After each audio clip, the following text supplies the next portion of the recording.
آپ تاریخ اٹھا کے دیکھ لیں، صوفیاء کرام اور انبیاء کرام کی تاریخ پڑھیں، ان کی سیرت کو پڑھیں، ان کے ہر عمل میں سب سے بہترین عمل جو ہوتا تھا نا وہ یہی ہوتا تھا کہ غریبوں کو کھانا کھلاتے تھے۔ وہ کہا کیا کرتے تھے؟ بولے نا ہو کی گل کر چکی نا، غریبوں کو کھانا کھلاتے تھے۔ اب ہمارے ہاں دور کیسا آ گیا، ہم پوچھ کے روٹی پکاتے ہیں، آپ نے کتنی کھانی ہے جی، آپ نے کتنی کھانی ہے، آپ نے کتنی کھانی ہے۔ اس گنتی نے نا وہ اس سے برکت اٹھا دی ہے، اس گنتی نے آپ کے گھر سے برکت ختم کر دی ہے۔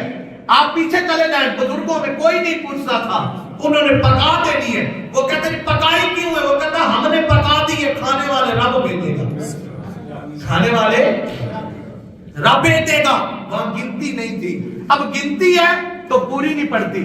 اگر گنتی نکل جائے، آج بھی یہ عمل کرو کہ یہ دعا مانگا کرو، باری تعالیٰ کوئی کھانے والا میرے گھر بھیج دے، کوئی کھانے والا میرے گھر بھیج دے۔ آپ یہ عمل کریں، اللہ کی عزت کی قسم، آپ